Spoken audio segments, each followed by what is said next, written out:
আগে ওই মেয়েটাকে উদ্ধার করব, তারপর বিয়ে। তুমি এখন বাসায় চলে যাও, আমি বাসায় ফিরে তোমারে কথা বলবো। হেলাল সাহেবের চোখ মুখে রাগ দেখা যাচ্ছিল। হেলাল সাহেব আর কোনো কথা না বলে চলে গেলেন বের হয়ে। এবার নীলা আর অর্ণব বেরিয়ে পড়ে বাসা থেকে। দুজন মিলে একটা রিক্সার মধ্যে উঠলো। অর্ণব, আমার খুব ভয় হচ্ছে, যদি উল্টাপাল্টা কিছু হয়ে যায়। এত ভয় পাওয়ার কিছু নেই, আমি তো আছি, আমি সব ঠিক করে নেব। মেঘলার জন্য আমার চিন্তা হচ্ছে, ওরা মেঘলার সাথে খারাপ কিছু করবে না তো? আমার খুব খারাপ লাগছে অর্ণব। আরে এত চিন্তা করো না, সব ঠিক হয়ে যাবে। অর্ণব, তুমি সত্যি করে বলবে তুমি কি আসলেই মেঘলাকে চেনো না? নীলা, আমি কি তোমার সাথে কখনো মিথ্যা কথা বলেছি? আমি আজকেই প্রথম ওনাকে দেখেছি, এর আগে কোথাও দেখেছি বলে আমার মনেও হচ্ছে না। কথা বলতে বলতেই কিছুক্ষণের মধ্যেই কিডন্যাপারের দেওয়া ঠিকানায় পৌঁছে যায় দুজনেই। কিন্তু তারা সেখানে আশেপাশে কাউকেই দেখছে না। পুরো শুনশান এলাকা, আশেপাশে কোনো মানুষজন দেখা যাচ্ছে না। অর্ণব, আমার খুব ভয় করছে, এখানে তো কোনো মানুষের আনাগোনাও নেই। ভয় পাচ্ছ কেন? আমি তো আছি এখানে। আচ্ছা, তুমি ওই নাম্বারে একটা কল দাও, দেখো ওদের ফোন অন আছে কিনা। নীলা ফোন বের করে কল দিতে যাবে, এমন সময় নীলার ফোন বেজে ওঠে। নীলা দেরি না করে ফোন রিসিভ করে। হ্যালো, আমরা তো চলে আসছি, কিন্তু এখানে তো কাউকে দেখতে পাচ্ছি না। আপনাদের পেছনে একটা কালো গাড়ি দাঁড়িয়ে আছে, দেখুন। ওখানে গিয়ে টাকার ব্যাগ রেখে সোজা সামনের দিকে চলে যাবেন। মেঘলা কোথায়? আগে আমরা মেঘলাকে দেখতে চাই। আমরা আগে দেখবো মেঘলা ঠিক আছে কিনা। আপনি যে মেঘলার সাথে খারাপ কিছু করেননি, আমরা বিশ্বাস করবো কিভাবে? মেঘলা ঠিক আছে, ওনার কোনো কিছু হয়নি, চিন্তা করবেন না। গাড়িতে টাকা রেখে সোজা সামনের দিকে এগিয়ে গেলেই একটা বাড়ি দেখতে পাবেন, ওখানেই মেঘলা আছে। এই কথা বলে লোকটা ফোন কেটে দেয়। এবার অর্ণবের কাছে থাকা খালি ব্যাগ গাড়ির ভিতরে রেখে দিতেই কেউ গাড়ি চালিয়ে চলে যায়। গাড়িতে থাকা কালো গ্লাস এর জন্য গাড়ির ভিতরে থাকা লোকটাকে কেউ চিনতে পারেনি। এবার দুজনেই সামনের দিকে এগিয়ে যেতে থাকে। কিছু দূর যেতেই একটা পরিত্যক্ত বাড়ি দেখতে পায়। বাড়িটির দিকে তাকালেই বোঝা যাচ্ছে বহুদিন ধরেই এই বাড়িতে কেউ থাকে না। অর্ণব আর নীলা কোনো কিছু চিন্তা না করেই বাড়ির ভিতরে চলে গেল। বাইরের থেকে ভিতরের অবস্থা আরো খারাপ। বাসার ভিতরে মাকড়সার জালে পুরো বাড়ি ঘিরে আছে। অর্ণব আগে আগে থেকে মাকড়সার জালগুলো সরিয়ে সামনের দিকে এগিয়ে যেতে থাকে, কিন্তু কোথাও মেঘলার অস্তিত্ব খুঁজে পাওয়া যাচ্ছে না। অর্ণব, আমার খুব ভয় করছি, এই বাড়িটা কেমন অদ্ভুত, পুরো শুনশান পরিবেশ। মেঘলাকেও তো কোথাও খুঁজে পাচ্ছি না, নাকি ওরা আমাদের মিথ্যে কথা বলেছে? তুমি একটা কাজ করো, মেঘলার নাম্বারে ফোন দাও, হয়তো ওরা ফোন এখানে কোথাও রেখে গেছে। নীলা এবার মেঘলার নাম্বারে ফোন দেয়। মেঘলার ফোন বাজার শব্দ তাদের কানে আসে। এবার দুজনেই সেই শব্দ শুনে এগিয়ে যায়। একটা রুম থেকে ফোনের শব্দ ভেসে আসছে। সেই রুমের ভিতরে গিয়ে দেখে মেঘলাকে অজ্ঞান করে হাত পা বাঁধা অবস্থায় ফেলে রেখেছে। নীলা তাড়াতাড়ি করে মেঘলার কাছে চলে গেল, আর সে মেঘলাকে বারবার ডাকতে থাকে, কিন্তু মেঘলা কোনো রেসপন্স করছে না। মেঘলার এমন অবস্থা দেখে নীলা কান্না করতে শুরু করে। অর্ণব, মেঘলার কিছু হয়ে যায়নি তো? মেঘলা কোনো কথা কেন বলছে না? ওই মেঘলা, কথা বল প্লিজ, কি হয়েছে তোর মেঘলা? অর্ণব মেঘলার কাছে গিয়ে নীলাকে বলল, নীলা, ওনাকে এক্ষুনি হাসপাতালে নিয়ে যেতে হবে, আমাদের এখানে সময় নষ্ট করা ঠিক হবে না। এই কথা বলে অর্ণব আর দেরি না করে মেঘলাকে কোলে তুলে নেয়। আর তারা এই বাড়ি থেকে বেরিয়ে সোজা হাসপাতালে চলে গেল। মেঘলাকে একটা কেবিনে নিয়ে যাওয়া হলো। ডাক্তার সবাইকে বাইরে চলে যেতে বলল। ডাক্তার মেঘলাকে দেখেই বুঝতে পেরেছে মেঘলাকে অনেকগুলো ঘুমের ওষুধ একসাথে খাইয়ে দিয়েছে। ডাক্তার এবার মেঘলার কেবিন থেকে বেরিয়ে আসে। নীলা ডাক্তারকে দেখে ডাক্তারের কাছে গিয়ে বলল, ডক্টর সাহেব, মেঘলার জ্ঞান ফিরে এসছে? না, রোগীর অবস্থা খুব ক্রিটিক্যাল, ওনাকে এক্ষুনি অপারেশন থিয়েটারে নিয়ে যেতে হবে। ওনাকে ওভারডোজ ঘুমের ওষুধ দেওয়া হয়েছে, এখন সব ওষুধ বের করে আনতে হবে। ডাক্তার, আপনার যেটা ভালো মনে হয় সেটাই করুন, মেঘলা যেন ঠিক হয়ে যায়। টাকা নিয়ে চিন্তা করবেন না, যত টাকা লাগবে আমরা দিব। তাহলে আমরা অপারেশনের ব্যবস্থা করছি। এই কথা বলে চলে গেল। কিছুক্ষণের মধ্যেই মেঘলাকে অপারেশন থিয়েটারে নিয়ে যাওয়া হলো। ভেতরে মেঘলার চিকিৎসা শুরু হয়ে গেল, আর বাহিরে নীলা আর অর্ণব দাঁড়িয়ে আছেন। নীলা কান্না করেই যাচ্ছে। এদিকে নীলার বাবাও হাসপাতালে চলে আসেন। নীলা তার বাবাকে আগেই ফোন করে জানিয়ে দিয়েছে তারা হাসপাতালে আছে।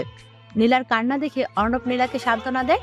নীলার বাবা এসে নীলাকে বলল, নীলা, মেঘলার এখন কি অবস্থা? বাবা, জানি না কি কিছু, ভেতরে চিকিৎসা চলছে, অনেক সময় হয়ে গেল, ডক্টর কেন বের হয়ে আসছে না? চিন্তা করিস না মা, মেঘলা ঠিক হয়ে যাবে। বাবা, সবকিছুর জন্য আমিই দায়ী। আমি তখন কেন মেঘলাকে একা ছেড়ে দিলাম? আমার জন্য মেয়েটা কত কষ্ট পাচ্ছে, মেঘলার জন্য আমার অনেক কষ্ট হচ্ছে বাবা।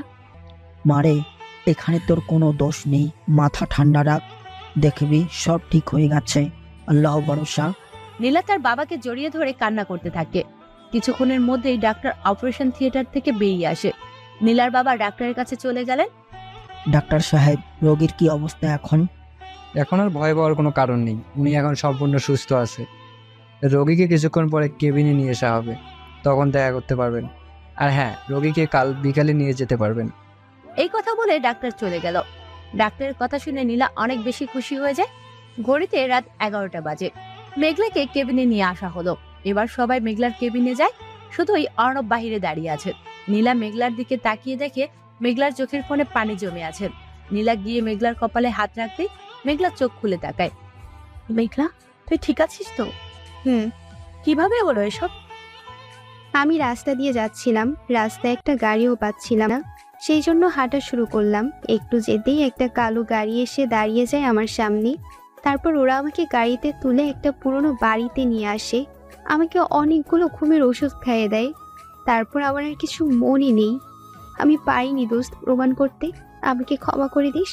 আমি কথা দিচ্ছি, আমি আর কোনো দিন তোদের মাঝে বাধা হয়ে আসবো না। আমি অনেক দূরে চলে যাব। একদম চুপ। তুই কোথায় যাবি? কে আছে তোর?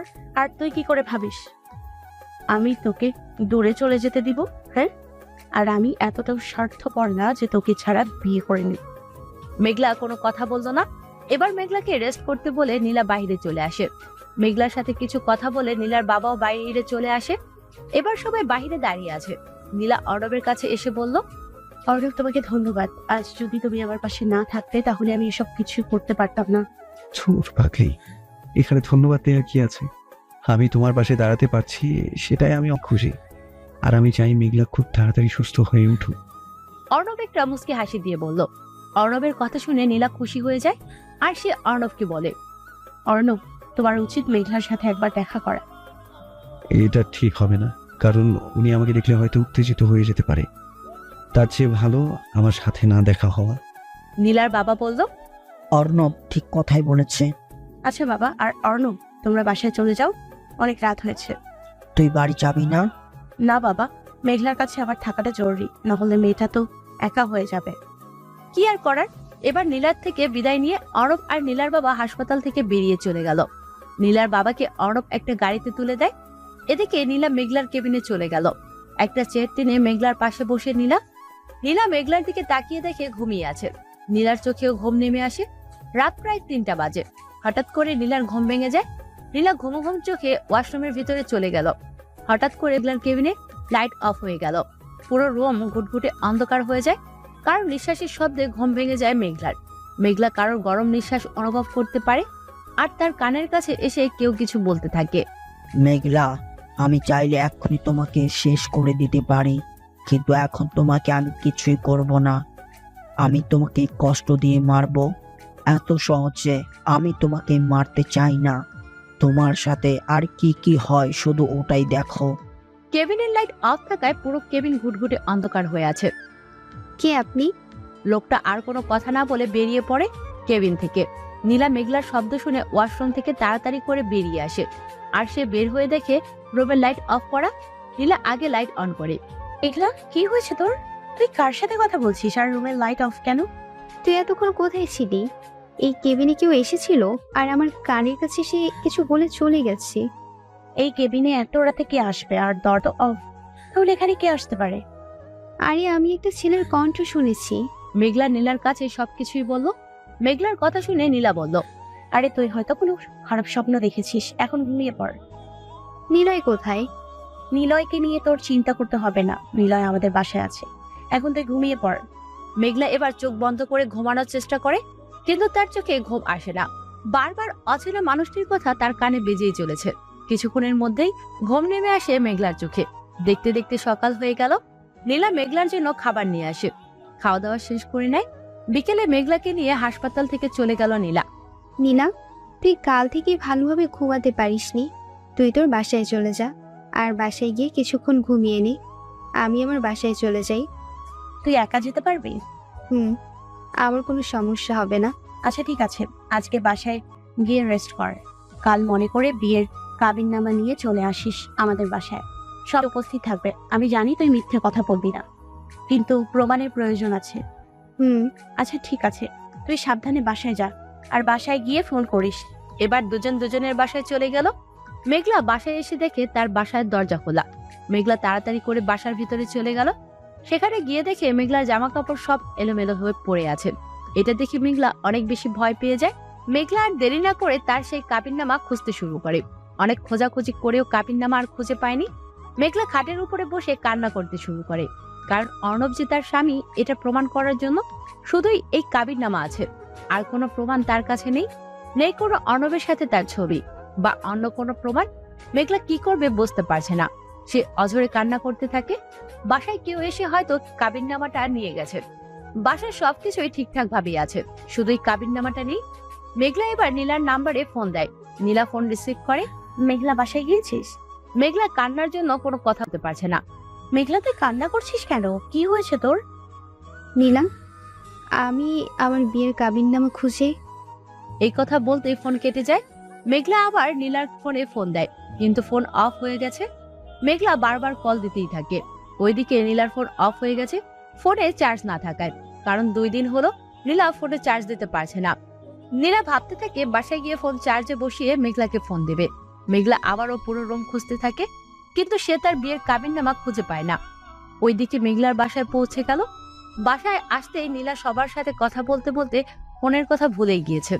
নীলা নিজের রুমে গিয়ে ঘুমিয়ে পড়ে। ক্লান্ত হওয়ার কারণে তার চোখে ঘুম নেমে আসে। এইদিকে মেঘলা বারবার নীলাকে ফোন করে। দেখতে দেখতে রাত 12টা বেজে গেছে। নীলা এখনো ঘুমিয়ে আছে। নীলার বাবা নীলার রুমে আসে। নীলা, নীলা। নীলার বাবারটাকে ঘুম ভেঙে যায় নীলার। হ্যাঁ বাবা, বলো। কি রে, তোর ফোন অফ কেন? অর্ণব তোকে বারবার ফোন দিচ্ছে। উফ, আমি তো ভুলেই গিয়েছিলাম, আমার ফোনে চার্জ শেষ হয়ে গিয়েছে। চোখে প্রচুর ঘুম ছিল, তাই ঘুমিয়ে পড়ছে। এই নে, অর্ণবের সাথে কথা বল।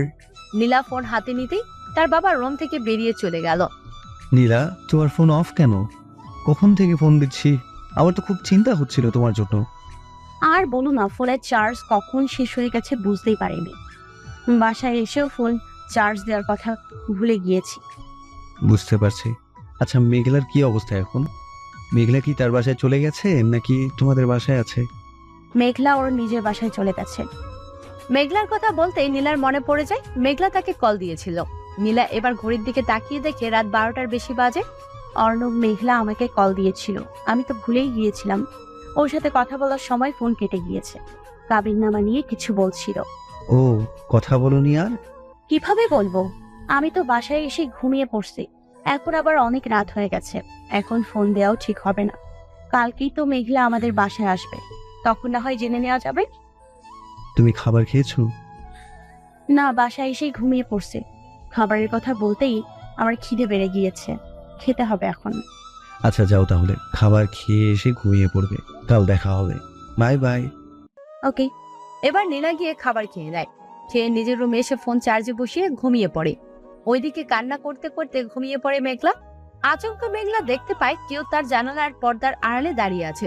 মেঘলা ভয়ে ভয়ে বিছানা থেকে নেমে দাঁড়িয়ে যায়। কে ওখানে? কে আছেন ওখানে? বেরিয়ে আসুন। জানালার পর্দার আড়াল থেকে কেউ বেরিয়ে আসে, কিন্তু মাস্ক পরা থাকায় মেঘলা লোকটার মুখ দেখতে পাচ্ছে না। কে আপনি? আর আপনি কেন আমার রুমে এসে লুকিয়ে আছেন? লোকটা একটা হাসি দিয়ে বলল, আমি তোর জম, আমি তোর মৃত্যু। মানে কে আপনি? আমার কাছে কি চাই আপনার? আমাকে চেনার কোনো প্রয়োজন নেই।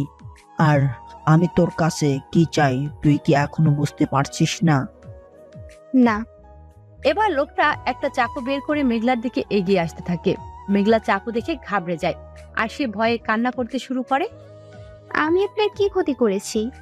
আপনি কেন আমাকে মারতে চাইছেন? প্লিজ আমাকে কিছু করবেন না। তোকে এখনো ভালোই ভালোই বলছি, তুই অর্ণব আর নীলার জীবন থেকে সরে যা, না হলে তোর কি অবস্থা হবে তুই বুঝতেও পারবি না। অর্ণব আমার স্বামী। সেটা তুই ভুলে যা। যদি বেঁচে থাকার ইচ্ছে থাকে তাহলে তুই ভুলে যা অর্ণব তোর স্বামী। চাকু হাতে নিয়ে মাস্ক পরা লোকটা ধীরে ধীরে মেঘলার দিকে এগিয়ে আসে। ভয়ে মেঘলা পিছনের দিকে যেতে থাকে। কি আপনি? আর কেন আপনি আমার ক্ষতি করার জন্য এমন উঠে পড়ে লেগেছেন? আমি আপনার কি ক্ষতি করেছি? তুই আমার কি ক্ষতি করেছিস জাস না? তোর জানতেও হবে না। মনে কর আজ তোর জীবনের শেষ রাত, কাল ভোরের আলো তুই দেখতে পাবি না। এই কথা বলে লোকটা চাকু দিয়ে মেঘলাকে আঘাত করতে যাবে, তখনই মেঘলা চিৎকার দিয়ে ঘুম থেকে উঠে যায়। ভয়ে মেঘলার পুরো শরীর কাঁপতে শুরু করে, আর মেঘলার কপাল দিয়ে বিন্দু বিন্দু ঘাম জমতে থাকে। মেঘলা বুঝতে পারে এতক্ষণ সে একটা খারাপ স্বপ্ন দেখেছে, কিন্তু এমন ভয়ানক স্বপ্ন দেখার কারণ কি? কেউ কি আসলে মেঘলার ক্ষতি করার জন্য উঠে পড়ে লেগেছে? মেঘলা কোনো কিছুই আর ভাবতে পারছে না। ভয়ে মেঘলার পুরো হাত পা কাঁপতে শুরু করে। মেঘলা কাল কি নিয়ে যাবে সবার সামনে? তাহলে কি মেঘলা সারা জীবনের জন্য অর্ণবকে হারিয়ে ফেলবে? অর্ণব কিভাবে সব এত সহজে ভুলে যেতে পারে? অর্ণবের মেঘলার সাথে কাটানোর কোনো মুহূর্তই সে মনে করতে পারছে না। নাকি সে অভিনয় করছে সবার সামনে? মেঘলা ভাবতে থাকে কি করা যায়। মেঘলার কাছে প্রমাণ করার মতো তো কোনো কিছুই নেই, আর অবশিষ্ট যা একটা কাবিননামা ছিল সেটাও কে যেন চুরি করে নিয়ে গেছে। কিন্তু কে করতে পারে এমন কাজ? এমন প্রশ্ন যখন মেঘলার মাথায় ঘুরপাক খাচ্ছিল, তখনই তার মাথায় একটা আইডিয়া চলে আসে। অর্ণব কি তাকে আসলেই ভুলে গিয়েছে নাকি অভিনয় করছে, সেটা আগে খুঁজে বের করতে হবে। কিন্তু অর্ণবের বাবা কেন মেঘলাকে চিনতে পারছে না? উনিও কি মেঘলাকে না চেনার অভিনয় করছে? কিন্তু উনি কেন এমন করবে? সব যেন এলোমেলো হয়ে যাচ্ছে। ঘড়িতে প্রায় 1টা বাজে। মেঘলা আর দেরি না করে একটা বরখা গায়ে দিয়ে ভালোভাবে মুখ ঢেকে বেরিয়ে পড়ে। উদ্দেশ্য অর্ণবের বাসা। কিছুক্ষণের মধ্যেই অর্ণবের বাসার সামনে পৌঁছে গেল। মেঘলা এবার অর্ণবের বাসার সামনে গিয়ে দরজায় কলিং বেল চাপ দিতে থাকে। কলিং বেলের শব্দে ঘুম ভেঙে যায় অর্ণবের মায়ের। তিনি তার স্বামীকে ডেকে ঘুম থেকে তোলে। ওই উঠুন, কেউ মনে হয় এসেছে, দরজার মধ্যে কলিং বেল বাজাচ্ছে। এত রাতে আবার কি আসতে পারে? চলো গিয়ে দেখে আসি। এবার দুজনে উঠে দরজা খুলে দেখে একটা মেয়ে বরখা পরে তাদের বাসার সামনে দাঁড়িয়ে আছে। কে তোমা? এত রাতে আমাদের বাসায় কেন আসলে তুমি? আমি খুব বিপদে পড়ে এখানে এসেছি। কি বিপদ? মাঝ রাস্তায় আমাদের গাড়িটা নষ্ট হয়ে গিয়েছে। প্লিজ আমাকে আজ রাতটুকু আপনাদের বাসায় আশ্রয় দেবেন। আমি একা একটা মেয়ে, এত রাতে কোথায় যাব? চিনি না জানি না, অচেনা একটা মানুষকে কিভাবে থাকতে দেব? আমি তো আপনার মেয়ের সমান, আমাকে একটি রাতের জন্য আশ্রয় দিন। আমাকে যে কোনো একটা কোণে থাকতে দিলেই হবে। আমি শুধুই রাতটুকু কাটিয়ে সকাল হলেই চলে যাব। অর্ণবের আম্মু তার স্বামীর কাছে বলল, মেয়েটাকে থাকতে দেওয়া উচিত, কারণ আমাদের এখানকার মানুষগুলো তেমন একটা ভালো না। মেয়েটার সাথে কেউ যদি খারাপ কিছু করে বসে। তুমি কথাটা খারাপ বলনি, কিন্তু অচেনা একটা মেয়ে। আঙ্কেল প্লিজ আমাকে একটু সাহায্য করুন। আচ্ছা ঠিক আছে, আজকে রাতে তুমি আমাদের বাসায় থাকতে পারো। যাও ফ্রেশ হয়ে আসো, আর কিছু খেয়ে ঘুমিয়ে পড়ো। ধন্যবাদ আপনাদের। আর আমি কিছু খাবো না। আমাকে আমার থাকার রুমটা দেখিয়ে দিলে হবে। আমি রুমে যাচ্ছি, তুমি মেয়েটাকে একটা খালি রুম দেখিয়ে দাও। আর তুমি এভাবে হিজাব পরে আছো কেন? গরম লাগছে না? বোরকা আর হিজাবটা খুলে ফেলো। আঙ্কেল মাফ করবেন, আমি পরপুরুষের সামনে হিজাব খুলি না, আমি পর্দা করি। মেঘলার কথা শুনে অর্ণবের বাবা আর কোনো কথা বলল না। তিনি তার রুমে চলে গেল। এবার অর্ণবের আম্মু মেঘলাকে একটা রুমে নিয়ে গেল। তারপর তিনি আবার চলে গেলেন ঘুমানোর জন্য। মেঘলা রুমের ভিতর গিয়ে ভালোভাবে দরজা বন্ধ করে বরকা আর হিজাব খুলে ফেলে। মেঘলা বসে বসে ভাবতে থাকে এখন সে কি করবে। মেঘলার বিশ্বাস যে বিয়ের আরেকটা কাবিননামা তো এই বাসায় আছে, কারণ কাবিননামা 2টা হয়েছে। একটা মেঘলার কাছে ছিল, আরেকটা এই বাসায়। মেঘলা এবারে সবকিছুই পরিচিত। কোথায় কি রাখা আছে মেঘলা সবকিছুই জানে। অর্ণবের মৃত্যুর 1 মাস পরেই মেঘলা এই বাড়ি ছেড়ে চলে যায়। চলে যায় বললে ভুল হবে, মেঘলাকে বাধ্য করা হয় এই বাড়ি ছেড়ে চলে যেতে। মেঘলা কিছুক্ষণ পরে নিজের রুম থেকে বেরিয়ে তার শ্বশুর শাশুড়ির রুমের দিকে যায়। আড়লে দাঁড়িয়ে উকি মেরে দেখে ওনারা ঘুমিয়েছে কিনা। মেঘলা দেখে তারা গভীর ঘুমে আচ্ছন্ন। মেঘলা এবার তাদের স্টোর রুমে চলে গেল। মেঘলা ভিতরে গিয়ে সবকিছুই খুঁজতে থাকে। সব কাগজ খুঁজেও সে কাবিননামা পায় না। মেঘলা একটা আলমারি দেখতে পায়। মেঘলা আলমারি খুলতে গিয়ে দেখে আলমারি লক করা। বাসার সব চাবি কই থাকে মেঘলা সেটাও জানে। মেঘলা আবার তার শ্বশুর শাশুড়ির রুমে চলে গেল। সেখানে গিয়ে দেখে একটা চাবির গোছা পড়ে আছে খাটের কোণে। মেঘলা চাবির গোছাটা হাতে নিয়ে আবার সেই আলমারির কাছে চলে গেল। পুরো আলমারি তন্ন তন্ন করে খুঁজেও সে বিয়ের কাবিননামা বা প্রমাণ করার মতো কিছুই পায়নি। মেঘলা সেখানে বসে কান্না করতে শুরু করে। মেঘলা এবার কি করবে এসব ভাবতেই মেঘলা কান্না করতে থাকে। এবার মেঘলা অর্ণবের রুমের দিকে এগিয়ে যায়। সেখানে গিয়ে দেখে অর্ণব ঘুমিয়ে আছে। মেঘলা এবার অর্ণবের পায়ের কাছে বসে কান্না করতে শুরু করে। অর্ণব, তুমি কিভাবে এত সহজে আমাকে ভুলে যেতে পারলে? আমাদের ভালোবাসা তো মিথ্যা ছিল না। তুমি কিভাবে পারলে? তুমি তা কেমন ছিলে না? আমি কিভাবে প্রমাণ করব যে তুমি শুধুই আমার? তুমিও আমাকে চিনতে পারছো না। না আছে আমার কাছে কোনো প্রমাণ। আমি কি করব? প্লিজ আমাকে তুমি বলে দাও। আমি যে আর পারছি না অর্ণব। আমি তোমাকে কখনো অন্য কারোর সাথে সহ্য করতে পারবো না। হঠাৎ করে অর্ণব নড়ে চড়ে ওঠে, সাথে সাথে মেঘলা লুকিয়ে যায়। অর্ণব আবার ঘুমিয়ে পড়ে। মেঘলা এবার অর্ণবের রুম থেকে বেরিয়ে যায়।